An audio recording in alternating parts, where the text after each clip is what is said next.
What's up, guys? Kaiju here again with another video, and sheesh! I'm gonna talk about the sheesh pad because this is what it is. It's a sheesh pad. It's a sheesh pad. It's a flex pad. That's what this thing is. It's $100 piece of black cloth that you put on your table so you can move this piece of thing so you can go pew pew pew pew with your, you can pew pew pew. So, anyways, what we have here is the Xten Control. I've recorded this video so many times because I just end up ranting rather than giving a solid review. I actually made a video already, and when I put it together, it was like 35 minutes of me just ripping through this pad. I'm like, I gotta retake it anyways. I'll just try to be as fast and as concise as I can because I will have to rant about it later. Okay, so here for the review proper. So this pad is $100 SRP. You can get it more expensive, you can get it more cheaper depending on like where you get it on sale, and then you gotta take into consideration shipping. So it uses that three-layer technology and some crimping technology or whatever, and yeah, that's like one of the main selling factors. And it's like individually made, so it's like, I don't know, special or something because it's individually made, not mass produced. I don't know. So I don't know, and the company pays its employees well, so that's why it's expensive. So whether that justifies the expensive price to you, uh, will uh, will uh, will be up to you. Okay, so for the pad itself, it's 400 by 460 and 3 millimeters thick. So it's not bigger than your standard. It's not. It's just a little bit bigger than your standard 450 by 400 XL pad. So I mean that's already kind of a disappointment. I'll be comparing this a lot to an artisan pad and the Gigantus V2 because I think it's inevitable for me to compare this expensive pad, to artisans, which used to be like the really expensive, which would be used to be considered as the premium, the expensive cloth pads, right? So it's inevitable that I'm going to compare this, especially to the Artisan Zero, because the Artisan Zero is the is the control pad lineup of the Artisan series, right? So this is significantly smaller than the Artisan Zero. So the Artisan Zero is 490 by 420. So that's a big difference, right? So with that, like, Artisan wins already. Rubber backing. While the rubber backing of this thing is pretty good, like it doesn't move if I'm just swiping around. It does move when I push the edges. That never happens to Artisan unless you use the mid, I think, because how tight the the weave is. But even then, like the Artisan Zero, especially the soft and the X soft, you can't move it. You really you gotta peel an Artisan. So Artisan wins with size and with rubber backing, and obviously Artisan wins with the stitching because there's no stitching on this thing, and I wouldn't mind not having stitching because, in my opinion, like non-stitched looks really sleek. But the thing is, I would rather have like durability over it looking sleek. This is advertised as like, it's not gonna fray, but it has been fraying quite a bit, like disappointingly a lot, right? Even on like areas I was surprised that were fraying. Like, I usually don't end up using these areas, like, you know I rarely go out whenever I play, and there was already fraying on the sides. And the thing is, there was a lot of fraying here as well on top. And the only like the only, what do you call this, thing I could think of is probably because the wire of mice would like drag on it, and that would cause the fraying. Which again, it's very disappointing because it's $100 pad, and a measly wire could cause it to fray, right? I mean, I got the Gigantus V2. The Gigantus V2 is my main mouse pad, and that thing, I've used it for like 6 months, and it only really started fraying or like showing signs of fraying around 3 months, and it wasn't even like fraying. It's the adhesive here at the bottom was just getting loose, and that thing is $15, like 1 5. It's not 50, like 50, like half the price. No, it's 15. It's 1 5. It's a fraction of the price, right? I can buy like uh how many are the like 15, 30, 45, 60, 75, 90. So and then 105. So like I can buy like six Gigantus V2s for this, like, and have like perfect edges, right? Non-fraying edges. It's like the Gigantus edge never frayed on me. Only the problem was, yeah, at the bottom. Well, it's kind of expected, and it didn't hurt that much that it kind of like the adhesive got off with the Gigantus V2 because again, it was like a $15 pad. This thing though, it's $100, and to think, and it was advertised, right? It's not gonna.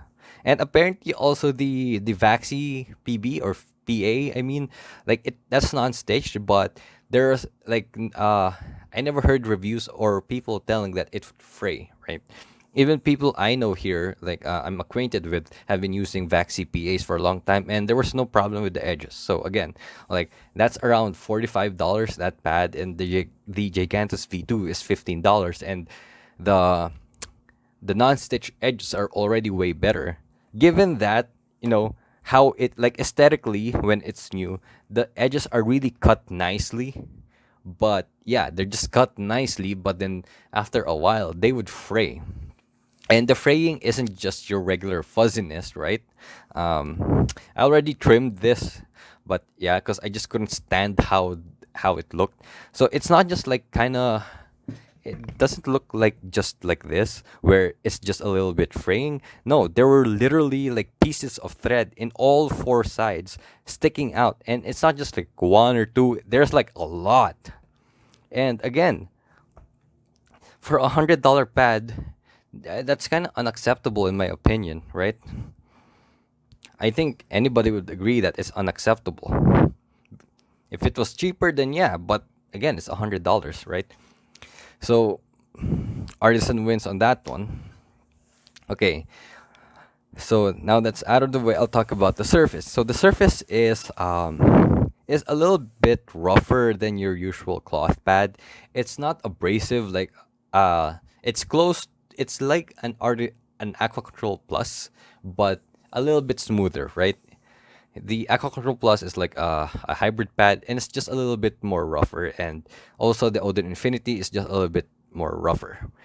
But in my opinion, this may still annoy people with sensitive skin because I don't consider myself having sensitive skin. But whenever I would play with this pad, I end up like unconsciously like looking at my forearm because like it just felt irritated. Also yeah, the the edges as well. It was kind of annoying me, like which is weird because like the Gigantus V2 again, the edges never annoyed me, and I was also using the Sky Pad, which is lent to me, and for most people they would complain about the Sky Pad's edge, but that didn't annoy me. This thing did. It annoyed me, especially going up and down. And yeah, if you have sensitive skin, I don't think you should get this pad, or I guess you can play using a sleeve. I don't know. I don't use sleeves. But yeah, it's kind of rough and a bit uncomfortable. And I'm surprised because I usually like pads with a little bit of texture. But yeah, I just found it a bit annoying. And then, so yeah, there's that. And here is an example of like the superior technology, right? It's already a bit like, see, the adhesive is already like the surface cloth, it won't focus, like the cloth, oh my gosh, there it's already coming a bit off, right? It's not as flushed or as like exact on the edges anymore. So that's kind of annoying. Then it would get really kind of dirty on this part, like where, see, like where your forearm sits on this area. So yeah, this area has the most what do you call this? Has the most damage to it. Obviously, because that's where I'm gonna keep on moving. And again, very disappointing for a $100 pad. That never happened to the Artisan Zero, and that, well, I mean, that Stitch, I get but you get what I mean. Like that thing's gonna last you more. And then again, the Gigantus V2. Never happened to me, or like it happened like 3 months after, and again $15. So, anyways, enough of that. Those are the issues. I'm really disappointed by that. Um, but I'm gonna give it credit though. I'm gonna give credit where credit's due. The surface has stayed pretty consistent, whether it's like it's hot, cold, humid, not humid, or dry. It's raining, it's sunny. It's when was this with my forearm being dry or with me? Because I was really trying to push this thing to the limit, like how durable it can get. And yeah, I would play like just after working out where my arm's still a bit sweaty and kind of dirty. I would play like when I'm just fresh off the shower, and etc etc. And yeah, I'm gonna give it credit, it stayed pretty consistent. It does slow down though if you have heavier mice. Like yeah, this I was like wondering like how come it feels like, is it suddenly affected by humidity? And yeah, not really. Like it's really because of like it's one of those pads where the weight of the mouse affects the glide. This is a weight reduced sim 2, so it's around 60 grams now, and this is a G304, which is around 85 grams. So this thing feels slower compared to this. This glides, faster, and I think that's because of how kind of squishy the pad is. Like uh, the squishiness of the pad, it's kind of weird on how to describe it. Like it feels like foam, but more condensed and compact. Like it's squishy but not squishy at the same time. Or like when you squish it, it bounces right away, right? It doesn't feel like you're floating on a cloud like an artisan or any other soft pads. It's weird and it's unique, and I don't know how to describe it. But yeah, it feels, foamy, but it bounces right away. But again, I didn't expect it that yeah, it would sink. Like the mouse feet would sink on the pad. Oh yeah, and another thing, like if you're gonna use like 4 feet mouse feet design, the pad is gonna feel, you're gonna feel the pad to be rougher. But if you're gonna use like a big feet design, it's gonna feel less rough. And yeah, that's the only inconsistency. But again, I feel like I don't consider that as an inconsistency. Okay, because if I use this mouse for a long time, it's gonna remain the same. If I use this mouse, it's gonna remain the same. So yeah, it's not a bug but a feature. Okay, I think I've gotten over it. Like the physicalities of the pad. Now let's go for the function of the pad. So this pad is without a doubt a control pad. It's not like the Artisan Zero where some people would still find it a bit fast. Or it's still pretty decisive because the Zero kind of sits in the middle, right? But this thing is really controlled. Like no doubt about it, it's a control pad. But it's by no means a mud pad. It's kind of like a control pad that's like kind of going to the mid pad like area. Like if a Zero or an Aqua Control Plus is around 10, this would be around an 8, right? And yeah, like I'm gonna give it credit. I enjoyed how this pad functions because like it's actually the function of the pad, the like per se is like really unique for me, right? I haven't tested any other pad that's similar in that regard. Okay, there are alternatives and very close, but uh, what's this? This thing is still unique in a way that the dynamic friction is relatively high-ish for a control pad, but even though it's kind of high, like it's easy to move your mouse around. There's that level of control, or it feels like the pad is guiding you, right? I don't know, it's Japanese, like ancient samurais are like guiding how you move your mouse or something. I don't know.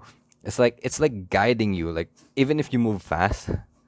Like the dynamic friction is so nice because like it's fast. It allows you to be fast, but there's still a lot of control, but it's not muddy at the same time. And then stopping power is also really good, right? I can stop anytime I want, and even though it has relatively low dynamic friction, and there's a good amount of stopping power.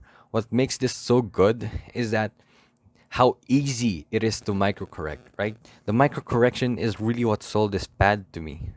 Like, because most control pads, right, if they have a good amount of stopping power, they have a good amount of static friction as well. So, meaning, yes, you can stop easy, but it's going to be hard to move as well, right? That's what a lot of control pads are. But this thing, no, it's kind of like it has the stopping power of a control pad, of like kind of like a mud pad, but like the low initial friction of a hybrid pad, and that's really nice. Like I can go from like point A, like there's low initial friction, so I can just go right away. I don't have to like put in like some effort to like swipe the pad. I can easily move the pad because of the low initial friction. Like I can go to point A and then fastly go to point B. And because of the low dynamic friction, I can be fast, but again at the same time, it's as if the pad is guiding me to go where I have to go. And yeah. And I can stop easily. But let's say I do miss, like from point A to point B, I miss. I have to microcorrect to point C. It's so easy as well. That's what's nice about this pad. Like how easy it is to move, to stop, and to microcorrect. Like it kind of the formula is there. It's really good. Um, and yeah, one reason what I just don't like about it as well, that kind of keeps it from being my main pad, is surprisingly the texture. The texture is really just annoying me. And again, like if I'm not gonna consider the price, it's definitely a really great pad, like main worthy pad. Like it's really so good. But price, okay, I'll get to that later. So basically, yeah, like my flicks on this thing. Like I tried to practice doing like 180 flicks or like 180 movements, and it was the cleanest 180s I would do. And with this pad, like my long flicks are just so clean, like fast, but at the same time like straight lines. And yeah, what else? I guess that's it in terms of function. Like ignoring the price and the issues, it's a good pad. Not gonna lie, it's a really good pad that I can see a lot of people end gaming or maining if it weren't for the hindrances. Now I'm gonna get to that. The review is pretty much over. Like my next the next parts of this review or this video will just be me making comparisons and like seeing my actual thoughts and experience on the pad. So you can click off now if you want to, like if but you know I'm gonna go a little more in depth in the next parts of the video, like comparing it to like other pads or giving my thoughts. Yeah. Okay, so now for my thoughts on my actual thoughts, personal thoughts on the pad. Uh, okay, first of all, I feel like I'm gonna fail in making this video shorter, but at least the first part I made it a bit more organized. Anyways, so my thoughts on this pad is just I gotta express my thoughts and my like get things off my chest when it comes to this pad. So again, this pad is like $100, and for me, dude, it's just not worth it. Like, um, because it's as good as how it performs. Like performance alone, it's really good. But if I'm gonna take into consideration the price and the other, downsides of it, like it's just not worth it. And it's because it doesn't really offer anything that would make it worth $100, right? Because like with the artisans, you got amazing quality, you got amazing stitches, and you got an amazing rubber backing. So yeah, and back then, I already thought that artisan pads are flex pads. But when I got this pad, wow, I'm like, like this is what a flex pad is. This is the ultimate flex pad, right? Like artisan pads became like practical pads in comparison to this. Like for me, like this is a bigger flex than having a sky pad because the sky pad is a tempered glass pad, right? And it's gonna last you decades. Like I'm sure you can give it to your grandchildren and it's still gonna function pretty good. Cause yeah, so yeah, the sky pad is like around $100, or pretty much the same price as this, plus minus a few dollars, I guess. But that's tempered glass. This is cloth, right?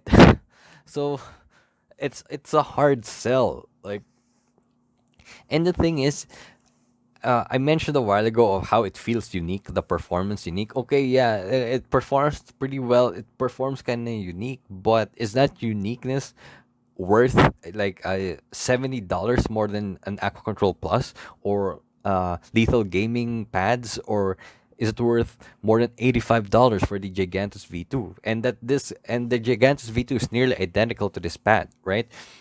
Um, yeah, like this, like I couldn't tell the difference that much between this and a Gigantus V2, right? Brand new, I think they feel the same, and very used, I think they still feel the same, right? But the Gigantus V2 is $15, and the Gigantus V2 has better non-stitched edges. Yeah, it doesn't look as clean cut, but it holds up way better, right? There's barely any fraying on the sides of my Gigantus V2. The only issue I had with the edges of the Gigantus V2 around came around 3 months later, where the adhesive would kind of like start peeling off.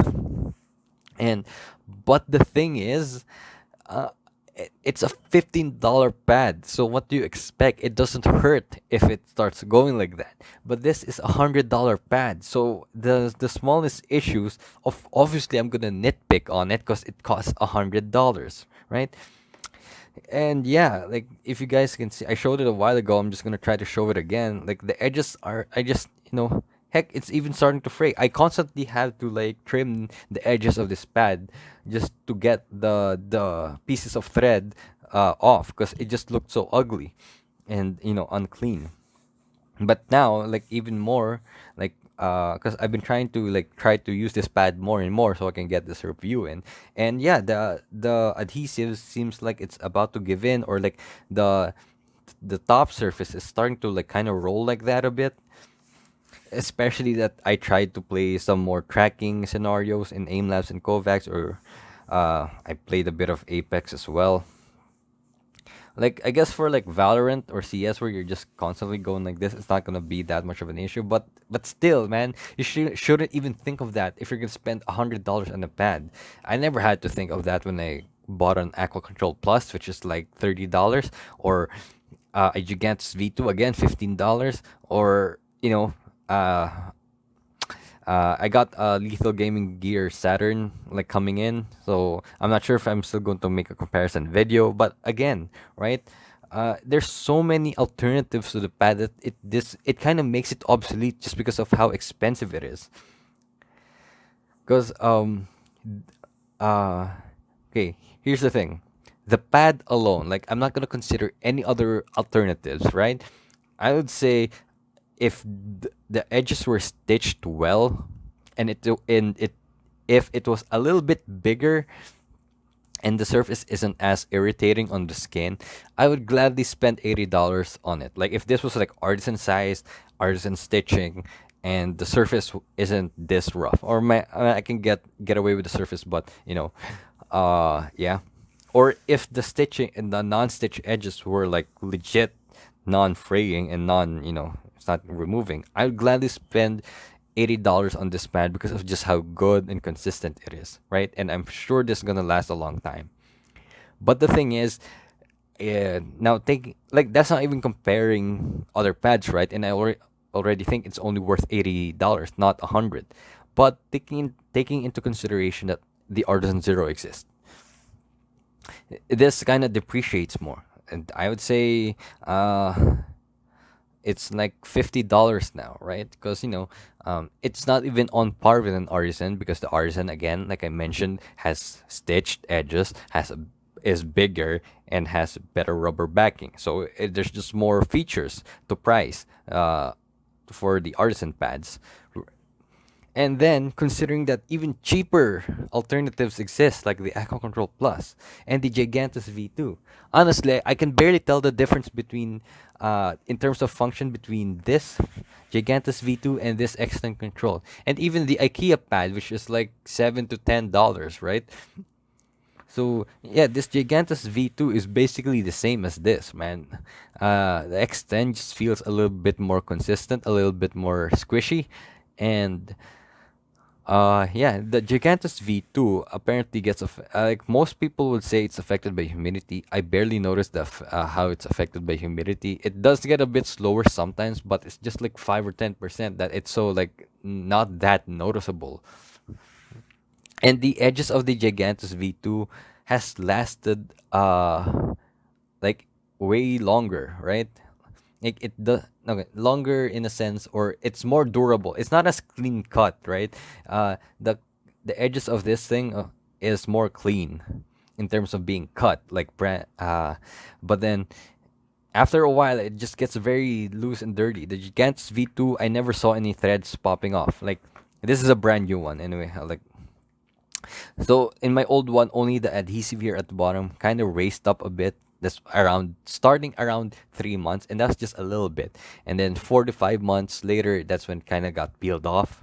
But it didn't really affect me that much. And the thing is, again, just look at me. I just bought another one just because of how cheap it is.